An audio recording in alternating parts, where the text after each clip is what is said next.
Hey there, Ruthhaven Grounds family. Let me tell you about the day I discovered something absolutely game-changing in my garden. I was prepping my veggie beds last spring when my neighbor wandered over with a knowing grin and asked, "Ever tried feeding your soil rice?"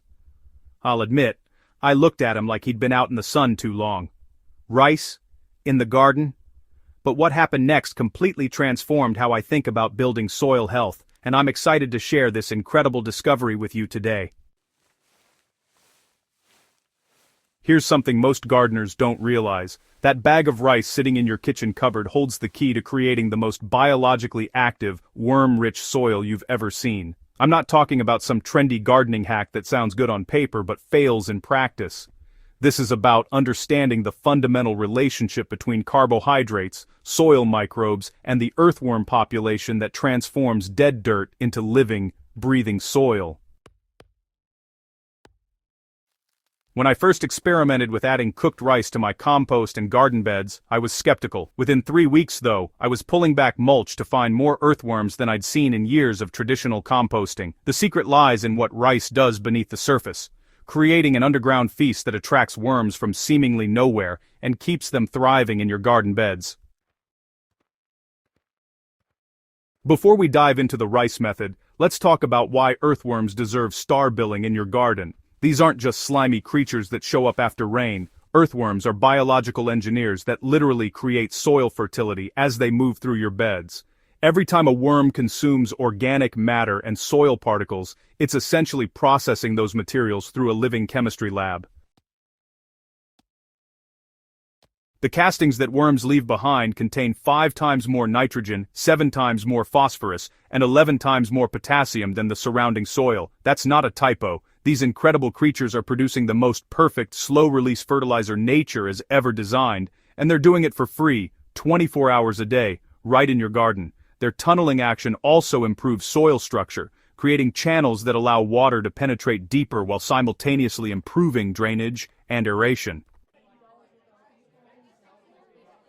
When I tested my worm-rich soil against my conventional garden bed last season, the difference was staggering. The worm-enhanced area showed 40% better water retention, noticeably darker soil color indicating higher organic matter content, and my tomato plants in that section produced nearly double the fruit. Once you've experienced truly worm-rich soil, you'll never look at gardening the same way again. Now let's get to the heart of this technique. Rice works its magic through a fascinating chain reaction in your soil ecosystem. When you incorporate cooked rice into your garden or compost, you're introducing a carbohydrate-rich food source that soil bacteria absolutely love. These bacteria multiply rapidly, creating a microbial boom in the soil. This bacterial explosion doesn't directly feed the worms, but here's where it gets interesting. As these bacteria populations explode and eventually die off, they create a protein-rich food source that earthworms find irresistible. Essentially, the rice feeds the bacteria, and the bacteria become worm food. It's like setting up a buffet that keeps refilling itself. The process also generates heat during decomposition, which worms are attracted to, especially in cooler months. I've noticed that areas where I've added rice stay active with worm populations, even when other parts of my garden slow down. The moisture retention properties of cooked rice also create ideal conditions for worm activity. Worms need consistent moisture to survive, and rice helps maintain that perfect environment without creating waterlogged conditions. It's a balance that traditional composting materials sometimes struggle to achieve, especially during summer heat or winter cold. Here's where technique really matters, friends. I learned this through some trial and error, and I want to save you from my early mistakes. First, you absolutely must use cooked rice, not raw. Raw rice takes far too long to break down and can actually create problems in your soil. Cooked rice begins decomposing almost immediately, triggering that microbial activity we're after. The best approach I've found is to create rice pockets throughout your garden beds. You'll want to dig small holes about 6 to 8 inches deep, spacing them roughly 18 inches apart. Then, add a small handful of cooked rice to each hole and cover it completely with soil. This burial step is really crucial. If you leave rice exposed, it'll attract unwanted pests like rodents and raccoons. But when you bury the rice, it stays safely underground, where it can work its magic with your soil ecosystem. I typically use leftover rice from meals, but, I've also intentionally cooked cheap rice just for the garden when I'm preparing new beds. White rice breaks down faster than brown rice, though both types work well. The main thing is to avoid rice with added oils, butter, or seasonings. Plain cooked rice is what you want. I've been using this method for 2 full growing seasons now, and honestly, the difference in my soil quality is kind of shocking.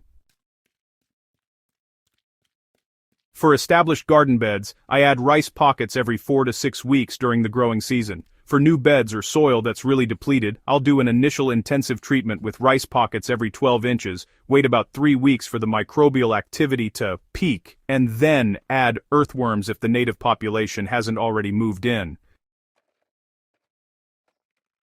The rice technique becomes even more powerful when you combine it with complementary practices. I've found that layering the rice method with traditional composting creates an almost explosive improvement in soil health. After adding rice pockets, I'll top dress the bed with a 2-inch layer of compost, or aged manure. This gives the worms additional food sources and creates that rich, layered environment where soil life really thrives. Coffee grounds work beautifully alongside rice. I scatter used coffee grounds around my beds between rice applications. The grounds provide nitrogen to balance the carbon-heavy rice, and worms absolutely love them. Crushed eggshells add calcium to the mix, which worms need for reproduction. I've created what I call my worm superfood rotation, where I alternate between rice pockets, coffee ground applications, and eggshell additions throughout the season. Mulching becomes even more important when you're actively building worm populations. A 3 to 4 inch layer of straw, shredded leaves, or wood chips protects the soil surface, maintains moisture, and gives worms safe habitat near the surface. I've noticed that my mulched beds with rice treatments have worm populations visible right at the soil surface, which means they're actively processing organic matter in that critical top layer where plant roots feed. Let's talk realistic timelines because I want you to know what to expect when you try this. In my experience, you'll start seeing increased worm activity within 2 to 3 weeks of your first rice application. The initial response is usually subtle. You might notice a few more worms when you're transplanting or weeding. By week 4 to 6 though, the population really takes off.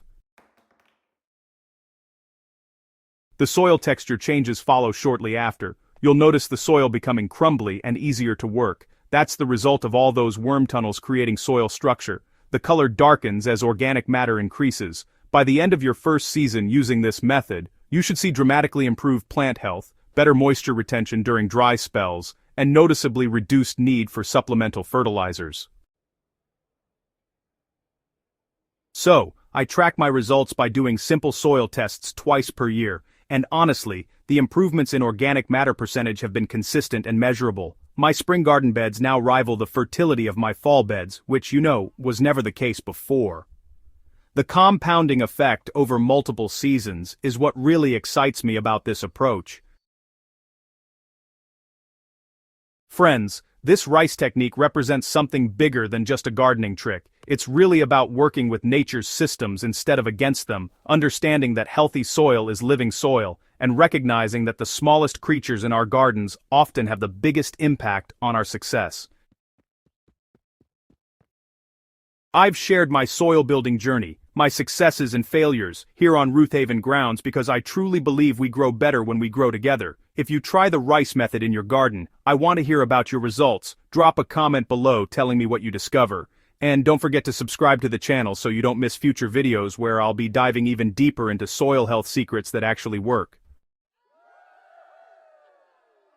Share this article with your gardening friends who are struggling with poor soil or low yields. Let's build a community of gardeners who understand that the path to bigger harvests starts with bigger worms and richer soil. Your garden transformation is waiting, and it might just start with that leftover rice in your refrigerator. Happy gardening, everyone!